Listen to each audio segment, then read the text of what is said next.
Hello, viewers and fans out there. Welcome to the series that just can't stay dead. Legends of Chima Interesting way of Coverages. putting it. Legends of Chima is back with episode 21 into the Outlands as Ninjago continues to wallow around in a state of half existence. Chima has returned, and for any of those of you out there joining us for the first time in these coverages, maybe because season 2's premiered and you've heard it's better, which based on this episode it is, and you want to check out the series, this is a review. We are not trying to actually play the episode in this video. We are not trying to trick you into thinking that we are going to play the episode in this video. We are going to review the episode, and I kind of assume you've already seen it, but if you haven't and you come here wanting to, we always link it in the description below. So the first thing in the description below, you will find a link to dubbedscene.com where there's a bunch of different players of the episode. And if that website doesn't work for you, I'll post another one in the description because it's been flaky in the past.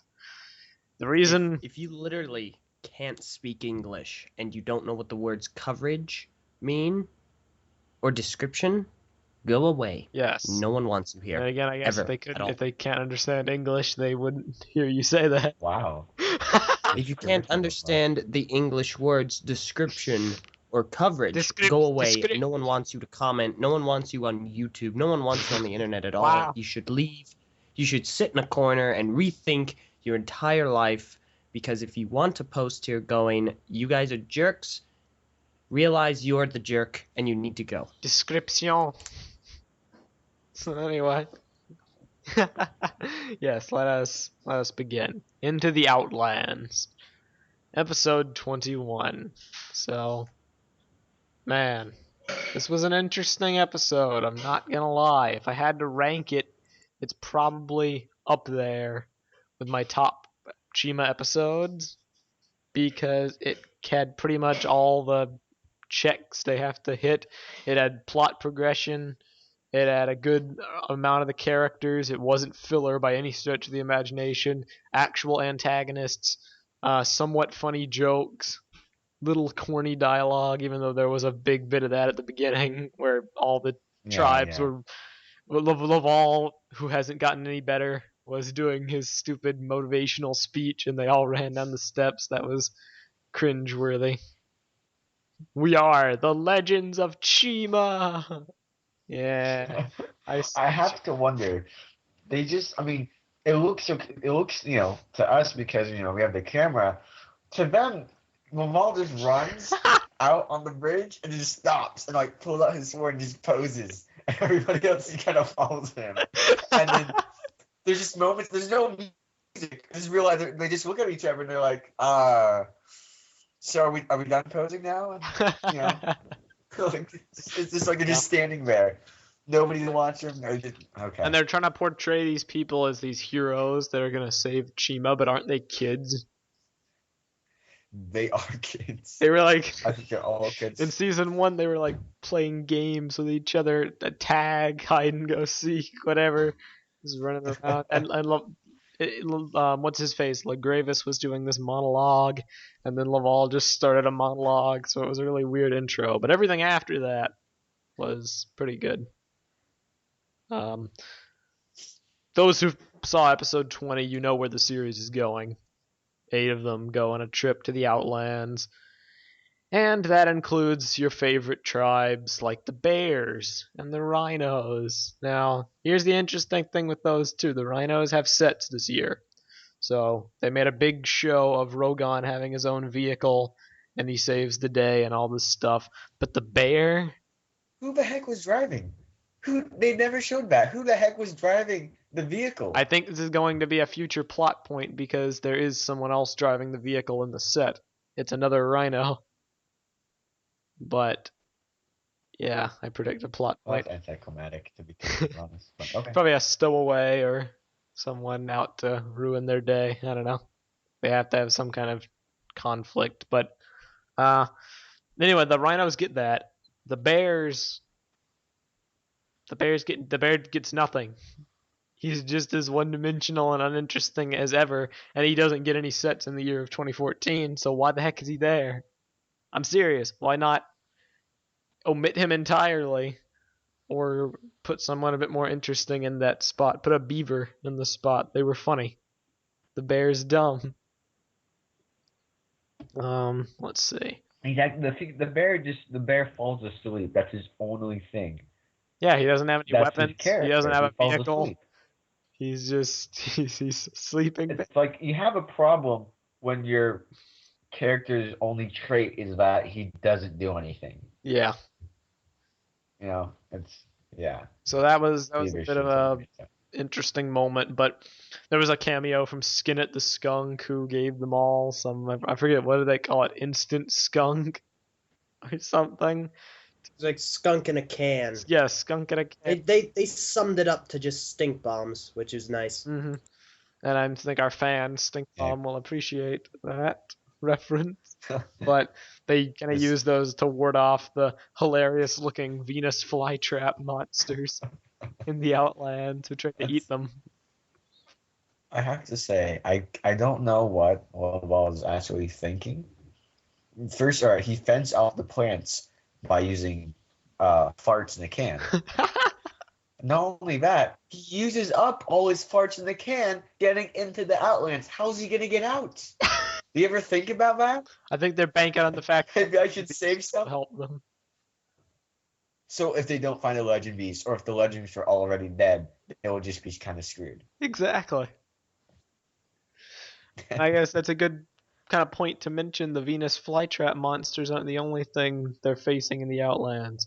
Chima's first true antagonists show up in this, and they're weird-looking creatures. Basically, they summed it up in a nice flashback because when Cragger's parents were down in the gorge, some chi just kind of fell down from the sky, and I think they're building to something for that because they made a point. Don't you remember? Yeah, wasn't it in like what episode was it? It was literally Laval's fault. Yeah, I think that's. It was literally his fault. He's going to doom everyone, which is very, very nice if they're actually going down that route of connecting something. I like how they're like, he's like, oh, well, your mom said it was a miracle. He's like, yes, it's a miracle that's going to doom us all. Yeah, because this chi And his face about transformed all of the little animals like spiders and scorpions and what was the other one? Bats, who are living down there in that gorge, into these weird-looking people that somehow were, as Eljay pointed out, were able to get high-tech weapons and blasters. Yeah, I know. I where did they get the guns? Like, there's a point where we're all shooting everybody, and they just turn and somehow they evolved not only humanoid limbs but guns. One thing I did find interesting is that if you think about it, because the chi changed them into a humanoid form and gave them the ability to talk and like have hands and feet and all that stuff. Before the chi came down, they were basically all legend beasts. Yeah, Eljay pointed that out. Exactly what I said. Yeah. Yeah. Because the thing with Chima, Chima has a lot of flaws. We've harped on them many times. But probably my biggest flaw with the entire series is the whole concept of legend beasts, because it makes no sense. These animals, they were normal animals. That's it. And the animals that took the chi, they make a point of saying they've become super powered and they can talk and they can walk and they have weapons. But then normal animals somehow are these superhuman, well, I guess super animal things that they're normal animals, but they can walk around and do stuff and restart the falls and they're called the wisest people in Chima, which it sounds ludicrous, but then you realize the average person that lives in Chima has like the intelligence dumber than the normal animal, so it makes sense. Like who's Rogan? Yes. And his whole rock thing, that was funny though. It was kind of moderately humorous. And then Cragger, this is like completely random, but moving it along, Cragger got a crossbow. So that was something. He was riding on the back of the crocodile, shooting stuff. He was probably the most efficient one. He was. I did like that that scene where Kruger's released Yeah. from the dungeon and he's like, Mom, did you know all the stuff she did? He says, yes, but she's my daughter and your sister. He's like, but you tried to kill me and take over the world and kill me again. He's like, yes, I know, but I know I'm glad you learned your lesson. Yeah, don't listen to your sister. Just listen to your sister. So she's gonna cause some more havoc, maybe a nice subplot later on in the season. Because I'll be honest, I'm no fan of the large amount of characters in Chima. But if we have to, I at first thought that a centralized cast of 8 people would be best, and I still think it will be in the long run. But they're probably gonna have some subplots going on with the rest of the people, so as to not make things boring. And they'll have Crueler running I mean, amok doing stuff. yeah. So It probably will. I don't mind that as much as I wish they just chose different characters, to be yeah, completely honest. A lot of these characters are just boring. They have one thing. The the rhinos like rocks, the bears like sleeping, the gorillas like flowers. They're hippies. Uh hey, I will say I watched Breaking Bad over the break, and not only is Chima this analogy for drugs, it's also woo. Keep that in mind. The blue methamphetamine that Heisenberg kind of peddles around comes full circle. But I mean, it is kind of fitting like these other animals get their first taste of drugs, and they like they force Kagu's parents out into the open and be like, yes, we need more drugs. And Yep. his dad's like, well, the drug from the drugstore, the drug waterfall, and they go and I really don't know how The they drug steal the chi. waterfall. The drug waterfall. I don't know how they steal the chi, to be completely It honest. makes no I don't sense. know how. I still don't know When they how that block up the happens. fall, I guess what they plan to do, they plan to block it up so it doesn't flow anymore, and then actually go up to the mountain and crack it open and drain it all out or something. I think that's the plan. But Mount Kavora has a Right, force but like, field, and what is it? Is it limitless? Is it just like a bottomless mount of yeah, chi, or does it run? And so like it'll just keep generating and then overflow. I don't get like where does the water come from? It's not connected to any ground source. Does it It's just just? there. How does the water made? Does it just come out of nowhere? Is it? Well, just think about Mount Kavora's origin. It shot up out of the ground, levitated in the sky, and rained chi. It never made any sense. That's true. What also doesn't make any sense is somehow the chi that the other animals get somehow makes them stronger and better than the other Chima tribes. I don't really get that. I don't know why. Yeah, it's very odd. It's like it's the same chi, it's the same chi going all the way around, but somehow it gives these other animals new powers. Yeah, it's a very, very not logical thing. LJ, if you could be an animal in Chima, not like a tribe, but we were just talking about characters. If you could be a character, who would you be? Uh, Asking the tough questions this coverage season. yeah, that is a tough question. It's basically asking what level of stupid do you want to be? Yup.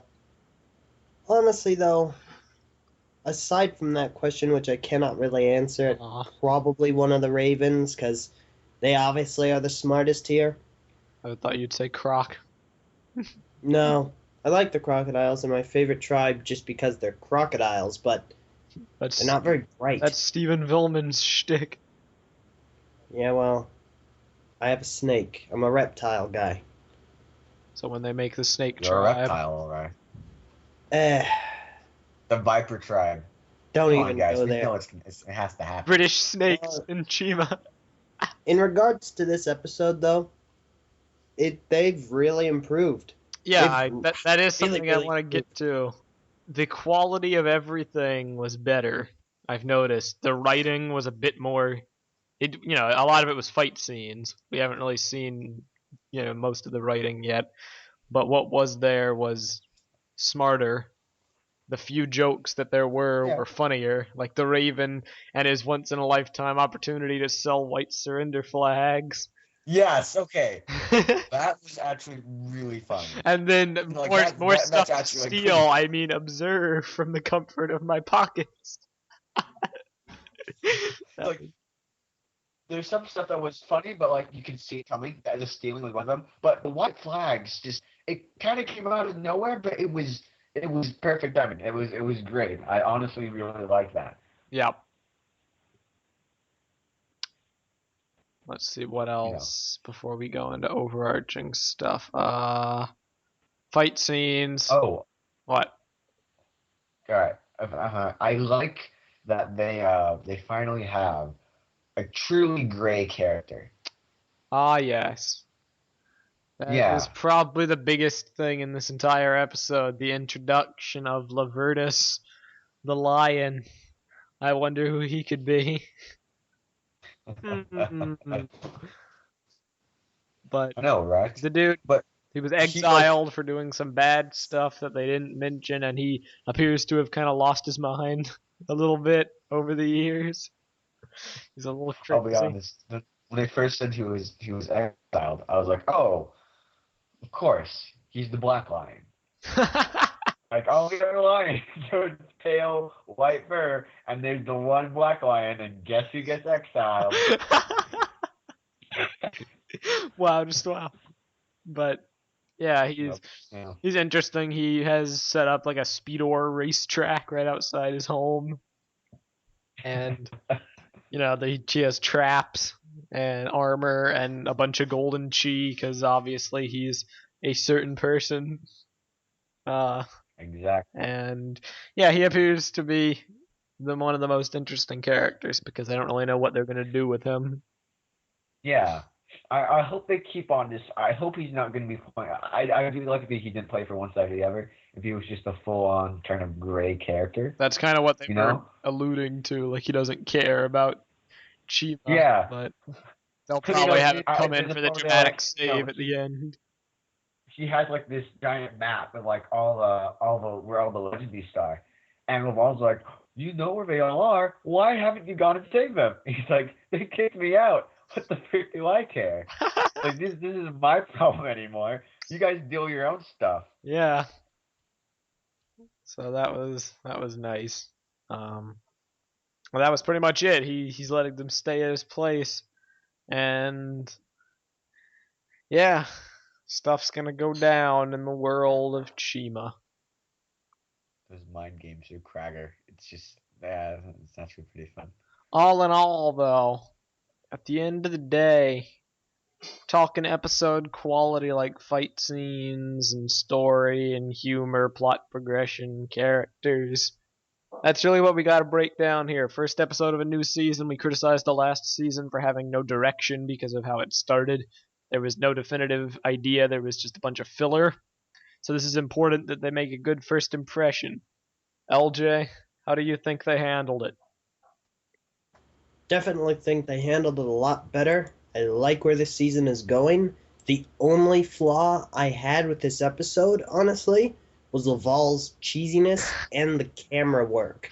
The camera work was very difficult for me to follow. It was very all over the place, and it hurt my head. Oh yeah, you already had a headache. All those crazy driving sequences where they were going everywhere. Yeah, it was not fun to watch. But other than that, no, it was fantastic. So, I'm very impressed with how they've started the second season off, and I'm eager to see more. Wait, I'm eager to see more Chima? You done something good, Lego. Don't drop the ball. Lego, you're doing good. Hero Factory's having an okay year with sets. Ninjago's great. Release the rest of the Ninjago episodes and keep Chima doing good, and 2014 will be a good year. Kahi, what do you think? Uh, a lot of stuff Eljay says works through. I honestly, my main complaint is that, like I said, when we did the finale last season, there's still a lot of really dumb characters. Yeah. I don't like dumb characters. I don't think kids like dumb characters, to be completely honest. No. The characters can be dumb, but they can't have their defining trait be that they're dumb. it just kind of, and now we have three of them in this giant group. There's Laval is being cheesy, but I feel like it's all he's capable of. So Yeah, they're lampshading it a lot. They're kind of like poking fun at like, hey, he's trying to do all this stuff, and I noticed he's aside trying from to the be stupid this. intro, he wasn't as bad in this episode as some, because half of Yeah, his fight and like scenes. But hey, they also did a lot of lampshading this entire episode. I enjoyed that. I felt that like they know what they're doing. They're poking fun at it. The wolves at the beginning. yeah, the wolves versus everyone. like, well, no hard feelings, am I right, guys? And then the Raven, other two dumb characters were Rogan and Bladvik. yeah. Rogan, the gorilla was okay. Gorilla isn't too bad. Rogan was just pretty stupid this entire episode. The And whole yet he rock was thing the was saving kind of, guy who saved them all yeah. twice. Which is, I guess, it's his bit of a redeeming quality. The bear is the most absolutely useless person. Okay, I wish they had here's left the thing him about the be. bear. I just gotta say this. The reason I keep mentioning that he's not getting any sets is because that's a good way to know if a character is going to be important in the grand scheme of things. Because in Chima, you have so many characters, the ones that get sets are the ones they focus on. The beavers never got any sets, so forth. They were side characters. The bear is supposedly a main character, yet we know because we've seen all the sets for 2014, he doesn't get a single one, nor do any bears. So Yeah. we know it's not going to get any better. He will never be important. So why is he here taking up valuable screen time Exactly. with his stupid joke? I don't want this. The joke is really tired. All right, he falls asleep. That's it. That's 20 it. episodes of that. Get him off the screen. I can't deal. The Beavers would legitimately have been a much more interesting character to work with. Literally the best Heck, thing the even Bears freaking ever Skin It did. and Skunk. Yes, you should have thrown. Why did they bring the freaking skunk and instead of dealing with all the stink bomb stuff? They could have given the plants leeway. The bear's literally useless. They would have actually. I can't believe I'm saying this. Skin It would have been a valuable asset to his team, as opposed to, I don't even know the bear's name. He's just there. He falls asleep. That's his trait. That's his one thing. Yeah. Like. So that was probably my biggest flaw. Yeah. But the rest of the episode, I legitimately enjoyed it. Yeah. It was good. Like they mentioned, like, Skinner is the only person who regularly goes in and out of the Outlands. We're not taking him along, but he does that. That'd be that'd be kind of nice to have. If only we could take somebody along that can do that. It's the bear saving them all in the end. Yeah. I really don't get Laval's selection. Like you could say it's because you just want all the tribes, but where's the beavers? Beavers aren't there, so it can't just be all the tribes. Like, I don't get it. Yeah, I really don't. It made no sense, but hey, maybe he'll have his time to shine in a future episode. Maybe. I heavily doubt it. You notice now that Ron has a set, he's suddenly important and he can do a lot of crazy stuff and and be an asset. But anyway, that was episode 20. I feel like the okay. Yeah. I'm sorry. I keep we'll do the last thing. I feel like the creator, like the show created characters are actually a lot more interesting than the characters that they're given to work with because of the sets. I completely agree. People like Don de la Flume, Shadowland, these people, they have interesting characteristics. Now, not super, they're kind of generic characteristic at times, but Don de la Flume has a lot more character. Dom de la Flume, it's Dom de la Whoosh. The Whoosh? Is it really? I thought it was Plume because he's a Dom de la Whoosh. Okay, all right. But yeah, I agree. Well, I suppose we will call it for now. That was our coverage of the Legends of Chima's Season 2 premiere, Episode 21, Into the Outlands. We hope you all enjoyed. Tune in next week as we will continue to further break down Chima in our wait for the next 2 episodes of Ninjago. Whenever the heck they're going to make those available. It's been like a month now, and there's no release date in sight. But hey, we will see you all next time. Goodbye.